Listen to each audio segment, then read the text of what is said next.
С основным докладом выступила ИО начальника управления по надзору за исполнением законодательства Абхазии Генеральной прокуратуры Лиана Тарба. В частности, она рассказала о хищениях бюджетных средств за период с 2020 по 2022 год. Контрольная палата Республики Абхазия за период с 2020 года по 2022 год в органы прокуратуры на выявленное нарушение бюджетного, налогового и иного законодательства направлено 9 материалов для дачи правовой оценки. По результатам проверки фактов, отраженных в материалах контрольной палаты, Генеральная прокуратура Республики Абхазия возбуждено одно уголовное дело. В отношении 4 граждан Республики Абхазия отказано в возбуждении уголовных дел в совершении преступлений по основанию, предусмотренным пунктом 2 части 1 статьи 24 УПК Республики Абхазия за отсутствие в их действиях состава преступления. Также внесено 7 представлений в соответствующие органы в целях устранения выявленных нарушений и недопущения их впредь. За отчетный период контрольно-ревизионным управлением Минфина в Генпрокуратуру направлено 3 материала проверок. В возбуждении одного уголовного дела было отказано в связи со смертью подозреваемого. Остальные дела направлены на проверку в службу госбезопасности. В общей сложности выявлено налоговых нарушений на сумму 335 миллионов рублей. В большей степени выявлено занижение НДС, налога на прибыль, страховых взносов и земельного налога. За 2 года сотрудники Министерства по налогам и сборам Абхазии провели более 1800 проверок. Аналогично за период с 2020 года по 2022 год всего по республике, включая деятельность территориальных инспекций, управлений и отделами налогообложения физических лиц, были проведены 173 налоговые проверки. За указанный период были проведены совместные документальные проверки, в том числе с прокуратурой Галского и Очимчирского районов. Также хотелось бы отметить, что результаты комплексной документальной проверки МНС по городу Сухум нами были переданы в Генеральную прокуратуру Республики Абхазия для рассмотрения и принятия соответствующих правовых действий.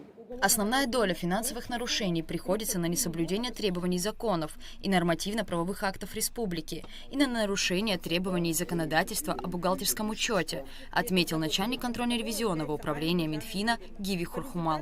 Установлены по результатам нарушения недостатки несоблюдения требований трудового законодательства Республики Абхазия, связанные с отсутствием трудовых договоров с работниками, отсутствием трудовых книжек работников, не проводилась обязательная инвентаризация при смене материально ответственных лиц и перед составлением годовой бухгалтерской отчетности.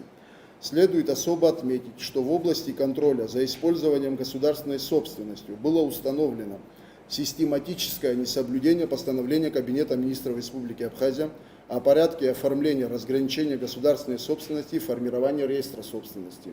Постановление Кабинета министров Республики Абхазия об утверждении положения о порядке сдачи государственного имущества в аренду, где на объекты республиканской собственности недвижимого имущества, находящиеся в ведении или пользовании объектами контроля, не представляли свидетельства о внесении в реестр государственной собственности и государственных актов на право владения или право постоянного пользования землей.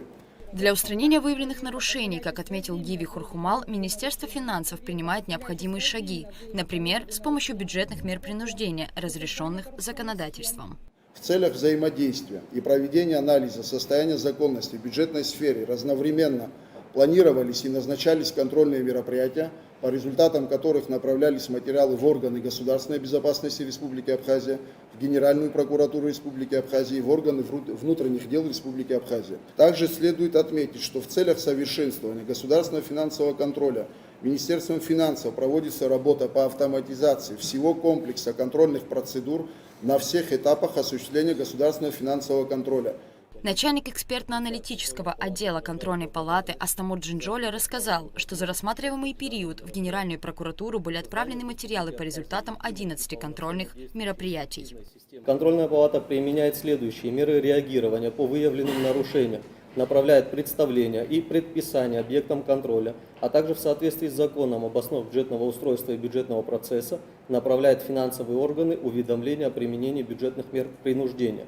Одна из основных существующих проблем – отсутствие закона, который обязывал бы налоговые службы направлять материалы о нарушениях в правоохранительные органы, отметил, подводя итоги координационного совещания, генпрокурор Абхазии Адгур Агарба. Одна из основных проблем, на мой взгляд, с которой мы сегодня столкнулись, то, что отчетливо видно, это то, что вот за вот эти последние годы, последующие годы и до этого по сложившейся практике акты и материалы, которые находятся в налоговой службе, они остаются у вас. Там, где усматриваются признаки состава преступления. Это очень серьезный вопрос. Я также понял для себя, что нет нормы законодательства, которая регулирует, обязывает налоговую службу направлять эти материалы в правоохранительные органы. Не только в прокуратуру, правоохранительные органы в целом. Эту практику нужно менять. Мы в порядке надзора и в рамках проверки вполне можем обязать этих лиц, юридических лиц, производить уплату налогов.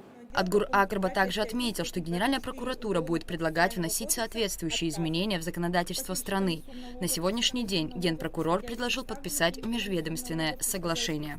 Министерству по налогам и сборам с Генеральной прокуратурой, Министерству по налогам и сборам с Министерством внутренних дел, со службой государственной безопасности и с другими соответствующими органами.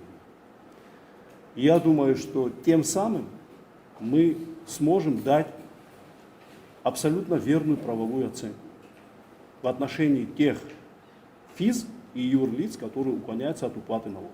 Мы составим проект соглашения, от каждого ведомства включим представителей, которые будут, естественно, предлагать какие-то свои варианты, но соглашение должно быть.